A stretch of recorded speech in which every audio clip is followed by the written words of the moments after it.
राष्ट्रपति बनने के बाद पहली बार डोनाल्ड ट्रंप ने रूस के राष्ट्रपति व्लादिमीर पुतिन से फोन पर बात की है।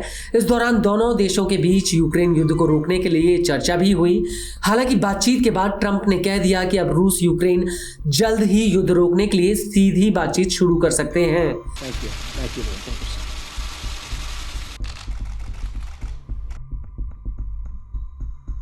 हालांकि युद्ध खत्म करने के लिए पुतिन ने कुछ शर्तें रखी हैं जो शायद यूक्रेन को मंजूर ना हो, लेकिन इस सब के बीच एक बात तो तय हो गई कि अब रूस यूक्रेन के बीच समझौता हो सकता है।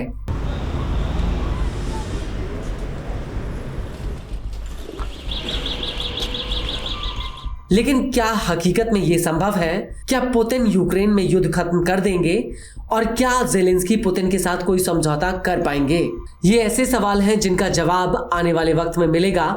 लेकिन ट्रंप की इन कोशिशों के बीच नाटो देश ने एक ऐसा फैसला लिया है जो ट्रंप की इस कोशिश पर पलीता लगा सकता है।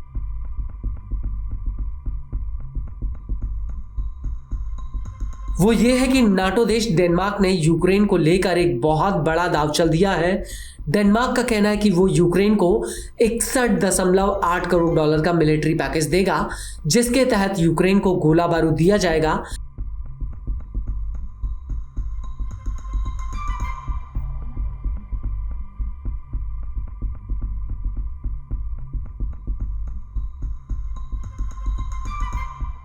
इसको लेकर डेनमार्क के रक्षा मंत्रालय ने एक बयान भी जारी किया है, जिसमें उसने कहा है कि सैन्य सहायता में आर्टिलरी सिस्टम, गोला बारूद और यूक्रेनी एयरफोर्स के लिए उपकरण शामिल हैं।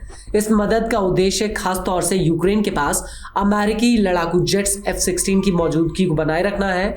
आपको बता दें कि डेनमार्क ने यूक्रेन को जो मदद का ऐलान किया है उसे यूरोपीय यूनियन के यूक्रेन फंड के तहत दिया जाएगा और ये पैसा यूरोपियन पीस फैसिलिटी के माध्यम से रिलीज होगा। लेकिन बड़ी बात यह है कि क्या सचमुच में यूक्रेन को ये पैसा मिल पाएगा? तो आपको बता दें कि डेनमार्क ने साल 2024 में क्रीज एम्यूनेशन इनिशिएटिव बनाया था, जिसके जरिए यूक्रेन को मिलिट्री पैकेज दिए गए और नीदरलैंड इसके तहत यूक्रेन के लिए 8 लाख बड़े कैलिबर गोले खरीदेगा। लेकिन इस भारी भरकम मदद के ऊपर फर्जीवाड़े के भी आरोप लगे थे। अमेरिका की कुछ न्यूज एजेंसियों ने आरोप लगाया था कि क्रीज की कंपनियां जो यूक्रेन के लिए गोला बारूद खरीदने में शामिल थीं, उन्होंने यूक्रेनी कंपनियों के मुकाबले गोला बारूद की खरीद में 4 गुना ज्यादा कमीशन चार्ज किया था। कई मामलों में ऐसी शिकायतें आई थी कि डेनमार्क ने यूक्रेन को जो गोला बारूद भेजा है वो घटिया क्वालिटी का है। और इस सब के बीच आपको ये भी बता दें कि डेनमार्क ने यूक्रेन को साल 2023 से साल 2028 तक करीब 9.8 अरब डॉलर की मदद देने का वादा किया है और अभी तक डेनमार्क का ये 26वां मिलिट्री पैकेज होगा जो उसने यूक्रेन को दिया है।